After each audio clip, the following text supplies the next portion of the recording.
చంద్రబాబు నాయుడు 14 ఏళ్లు ముఖ్యమంత్రి, 15 ఏళ్లు విపక్ష నేత. ఈ పరిచయం ఒక్కటి చాలు చంద్రబాబు రాజకీయ అనుభవం గురించి చెప్పడానికి. అవును, తెలుగుదేశం జాతీయ అధ్యక్షుడు, మాజీ ముఖ్యమంత్రి నారా చంద్రబాబు నాయుడు ప్రజలకు సంక్షోభంలో, కష్టాల్లో, ఇబ్బందుల్లో గుర్తుకు వచ్చే నాయకుడు. ఆయన పట్ల జనంలో ఉన్న విశ్వాసం అలాంటిదే. జనం ఆయన్ను సేవియర్గా విశ్వసిస్తున్నారు. 5 ఏళ్ల జగన్ అరాచక పాలన నుంచి రాష్ట్రానికి విముక్తి కలిగించే ఏకైక నాయకుడిగా రాష్ట్ర ప్రజలు ఆయన్ను చూశారు. నారా చంద్రబాబు నాయుడు గురించి ప్రత్యేకించి చెప్పాల్సిన అవసరమేమీ లేదు, ఏదీ ఉండదు కూడా. ఎందుకంటే ఆయన జీవితం తెరిచిన పుస్తకం. గతంలో ఆంధ్రప్రదేశ్ ముఖ్యమంత్రిగా ఆయన సాధించిన ఘనతలు అనితర సాధ్యం. హైదరాబాద్ అభివృద్ధిలో చంద్రబాబు సాధించిన ప్రగతి అసంభవం. రాజకీయ వైరంతో ఆయన పాత్రను కనుమరుగు చేయాలని ప్రయత్నించిన వారే చరిత్రలో కనుమరుగైపోయారు. 1995లో ఆయన తొలిసారి ముఖ్యమంత్రిగా బాధ్యతలు చేపట్టినప్పటి నుంచి కోట్ల విజయభాస్కర్ రెడ్డి మొదలు వైఎస్ జగన్మోహన్ రెడ్డి వరకు రాజకీయ ప్రత్యర్థులు అనేక మంది వచ్చి వెళ్లారు. కానీ చంద్రబాబు నాయుడు ఒక్కరే తిరుగులేని నాయకునిగా, ముఖ్యమంత్రిగా, ప్రతిపక్ష నేతగా చరిత్రని సృష్టించారు. ఉమ్మడి ఆంధ్రప్రదేశ్ రాష్ట్రంలో అత్యధిక కాలం సేవలు అందించిన ముఖ్యమంత్రిగా చంద్రబాబు నాయుడుదే రికార్డ్. ఆంధ్రప్రదేశ్ విభజన తర్వాత ఏర్పడిన నవ్యాంధ్ర తొలి ముఖ్యమంత్రిగా సేవలందించారు. రాష్ట్ర విభజనకు ముందు, తర్వాత కూడా ముఖ్యమంత్రిగా సేవలందించిన ఏకైక నాయకుడిగాను చంద్రబాబు నాయుడుది ఒక ప్రత్యేక స్థానం. ఇప్పటి వరకు ప్రతిపక్ష నేతగా అనుక్షణం ప్రజల పక్షాన నిలిచి నిఖార్సైన రాజకీయాలకు నిలువెత్తు నిదర్శనంగా చంద్రబాబు నిలిచారు. 1950 ఏప్రిల్ 20న జన్మించారు చంద్రబాబు నాయుడు. ఇప్పుడు ఆయన వయసు 74 ఏళ్లు. సహజంగా ఎవరికైనా వయసు పెరుగుతుంటే శక్తి ఉడుకుతుంటుంది. కానీ చంద్రబాబు విషయంలో మాత్రం ఆయన వయసు పెరుగుతుంటే ఆయన శక్తి కూడా పెరుగుతూ వస్తోంది.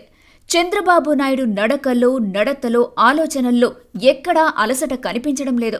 175 సీట్లు తమవే అన్న ముఖ్యమంత్రి జగన్మోహన్ రెడ్డికి ఓటమి భయాన్ని రుచి చూపించారు.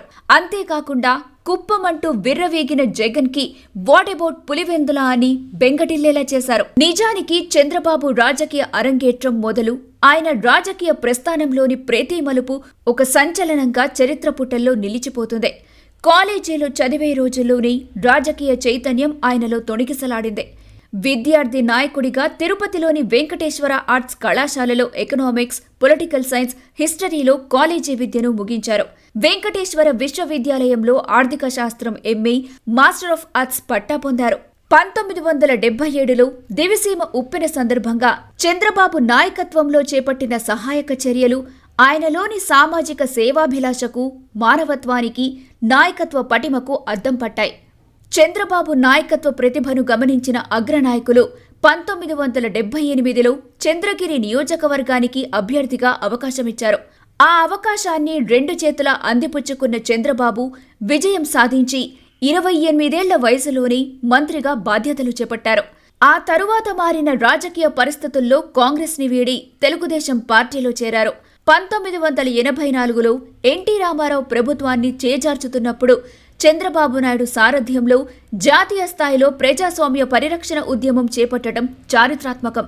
1989లో తెలుగుదేశం పార్టీ అధికారానికి దూరమైనప్పుడు, ఎన్టీఆర్ అసెంబ్లీని బహిష్కరించినప్పుడు అసెంబ్లీలో ప్రతిపక్ష నాయకుడిగా చంద్రబాబు నాయుడు బాధ్యతలు చేపట్టి చట్టసభల్లో అప్పటి ప్రభుత్వ వైఫల్యాలను ఎండగట్టారు. 1955 సెప్టెంబర్ 1న ముఖ్యమంత్రిగా పదవీ బాధ్యతలు చేపట్టి రాష్ట్ర అభివృద్ధి ప్రధాన లక్ష్యంగా అనతి కాలంలోనే ఘన విజయాలను సాధించారు.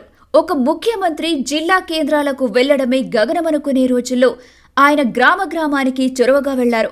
జన్మభూమి, శ్రమదానం, ప్రజల వద్దకు పాలన తదితర కార్యక్రమాలతో నిరంతరం ప్రజల్లోనే ఉన్నారు. జన్మభూమి కార్యక్రమంతో రాష్ట్రాన్ని ప్రగతి రథం వైపు పరుగులు తీయించారు. ప్రభుత్వ పథకాల లోటుపాట్లను స్వయంగా సమీక్షించేందుకు ఆకస్మిక తనిఖీలను చేపట్టారు.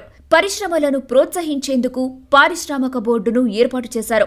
కలెక్టర్లతో వీడియో కాన్ఫరెన్స్లు, కంప్యూటర్ విద్య, మహిళా కండక్టర్లు వంటి ఎన్నో విప్లవాత్మకమైన మార్పులు తెచ్చారు. దార్శనికతతో ఐటీ రంగాన్ని ప్రోత్సహించి హైదరాబాద్ను అంతర్జాతీయ పటంలో అగ్రగామిగా నిలిపారు. అమెరికా వెళ్లి ప్రపంచ ప్రసిద్ధి చెందిన కంపెనీలను హైదరాబాద్కు తీసుకురాగలిగారు. రాష్ట్ర వ్యాప్తంగా యువతకు కళ్లు చెదిరే జీతాలొచ్చాయి. రైతు బిడ్డలను రత్నాలుగా మార్చారు. మారుమూల గ్రామాలకు కూడా ఐటీ రంగాన్ని పరిచయం చేశారు. ముఖ్యంగా యునైటెడ్ ఫ్రంట్ కన్వీనర్గా దేవెగౌడ, ఐకే గుజ్రాల్లను ప్రధానులుగా చేశారు. 1999లో వాజ్పేయి నేతృత్వంలో ఎన్డీఏ ప్రభుత్వ ఏర్పాటులో కీలక పాత్ర పోషించారు. లౌకికవాదానికి కట్టుబడి బయట నుండి షరతులతో కూడిన మద్దతు ఇచ్చారు. ముస్లిం వర్గానికి చెందిన ప్రఖ్యాత అణుశాస్త్రవేత్త అబ్దుల్ కలాంను రాష్ట్రపతిగా చేయటంలో కీలక పాత్ర పోషించారు. దళిత నేత జీఎంసీ బాలయోగిని అత్యున్నత చట్టసభ, లోక్సభ స్పీకర్గా చేశారు. అధికారంలో ఉన్నా లేకున్నా నిరంతరం ప్రజా సమస్యలపైనే రాజీలేని పోరాటం చేసిన నాయకత్వం చంద్రబాబుదే. మీకోసం యాత్ర ద్వారా రాష్ట్రమంతా 117 రోజులు పర్యటించి ప్రజా సమస్యల్ని దగ్గరుండి తెలుసుకున్నారు. బాబ్లీ ప్రాజెక్టు వ్యతిరేకంగా ఉద్యమించి మహారాష్ట్రలో జైలు పాలై 8 రోజుల పాటు అన్నపానీయాలు విడిచి నిరాహార దీక్ష చేశారు. ఇక చంద్రబాబు నాయుడి జీవితంలో నేర చరిత్రే లేదని ప్రతిపక్ష నేతలే ఒప్పుకుంటారంటే అతిశయోక్తి కాదు. ఆయనపై అవినీతి మరక అంటించేందుకు ప్రత్యర్థులు కోర్టుల్లో వేసిన కేసులన్నీ నీరుగారిపోయాయి. పార్టీ కార్యకర్తల కోసం సంక్షేమ నిధిని ఏర్పాటు చేసి ప్రతి కార్యకర్తకు 100% సంక్షేమ నిధి ద్వారా న్యాయం జరిగేలా చేశారు. జయాపజయాలు రాజకీయ నాయకులకు సహజం. కానీ వాటితో నిమిత్తం లేకుండా ఎప్పుడూ జనంలోనే ఉంటూ వారిలో ఒకడిగా మమేకమయ్యే లక్షణమే చంద్రబాబు నాయుడిని ఈ స్థాయిలో నిలబెట్టింది. ప్రస్తుత ప్రభుత్వం చేస్తున్న దుర్మార్గాలను ఎప్పటికప్పుడు ఎండగడుతూ ప్రజల పక్షాన నిలుస్తున్నారు. ప్రజలకు ఏ కష్టం వచ్చినా నేనున్నానంటూ భరోసానిస్తూ ధైర్యం నింపుతున్నారు. ఇటీవల జగన్ సర్కార్ స్కిల్ కేసులో ఆయన్ను అక్రమంగా అరెస్ట్ చేసినప్పుడు తెలుగు రాష్ట్రాల్లోనే కాకుండా ప్రపంచంలో తెలుగువారున్న ప్రతి చోట ఆందోళనలు, నిరసనలు వెల్లువెత్తాయి. సాధారణంగా ఎవరైనా అరెస్ట్ అయినప్పుడు ఆయన నేరాల గురించి మాట్లాడుకుంటారు. అయితే చంద్రబాబు అరెస్ట్ అయినప్పుడు మాత్రం ప్రపంచం మొత్తం ఆయన గొప్పతనం గురించి, సాధించిన ఘనతల గురించి మాట్లాడుకుందే. That is Chandrababu. కుప్పం నియోజకవర్గం నుంచి తెలుగుదేశం అభ్యర్థిగా మరోసారి 50,000 మెజారిటీతో గెలిచి గెలుపుని తన ఖాతాలో వేసుకున్నారు. ఇక ఆంధ్రప్రదేశ్కి కాబోయే ముఖ్యమంత్రిగా అమరావతి, పోలవరం నిర్మాణాల సాకారమే లక్ష్యంగా ప్రస్తుతం ఆయన అడుగులు సాగుతున్నాయి. ఇవండి చంద్రబాబుకి సంబంధించిన విషయాలు. మరి ఈ వీడియో మీకు నచ్చినట్టయితే వీడియోని లైక్ చేయండి. మా ఛానల్ని సబ్స్క్రైబ్ చేయడం మాత్రం మర్చిపోకండి.